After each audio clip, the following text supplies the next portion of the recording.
நம்முடைய தாத்தா காமராஜர் எவ்வளவு எளிமையும் நேர்மையாக வாழ்ந்தவர் என்பதை நீங்கள் வாசித்து அறிந்திருப்பீர்கள். ரேசன் அரிசியை சாப்பிட்ட ஒரு முதலமைச்சர் உண்டென்றால் அது அவர்தான். சாப்பாடை பரிமாறுகிற வைரவன் கேட்கிறார், ஐயா மூக்கு கிட்ட கொண்டு போக முடியலையே, நாத்தம் எடுக்குதே அந்த அரிசின்னு. சனம் அதைத்தானே சாப்பிடுது, அப்போ நம்மளும் அதைத்தானே சாப்பிடணும் என்று ரேசன் அரிசியை சாப்பிட்டவர். வாரத்துக்கு ஒரே ஒரு முட்டை தான் அசைவம், அதுவும் வேற யாராவது நண்பர்கள் வாங்கி வந்து அவருக்கு ஒரு முட்டை வைத்து விட்டால் அடுத்த வாரம் அந்த முட்டையும் கிடையாது. எப்படி வாழ்ந்திருக்கிறார்கள் பாருங்கள். வெளியூர் செல்கிறார், தோலை துண்டு போட்டிருக்கிறார், எப்போதும் இடது பக்கம் போடுகிறவர்.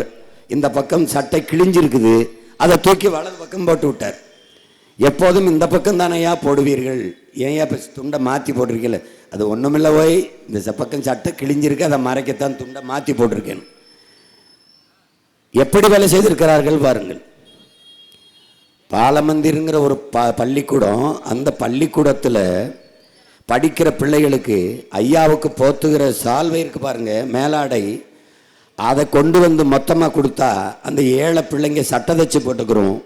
அதனால் எல்லா ஊர்கள்லையும் அவருக்கு கொடுக்குற அந்த மேலாடையை சால்வையை மடித்து அந்த அவர்கிட்ட வாங்கி கூட வர்ற உதவியாளர்கிட்ட, நீ இந்த நல்ல ஜெபமணின்னு அந்த ஐயா, ஜெபமணி அந்த துண்டை எடுத்துக்கிட்டு போயிடாத, மடித்து வை, ஐயா வெளியூர் போயிருக்காங்க, துண்டோடு வருவாங்க, நம்ம சட்டை தச்சு போட்டுக்கலான்னு பாலமந்திரில் படிக்கிற பிள்ளைய ஆர்வமாக காத்திருக்கும்.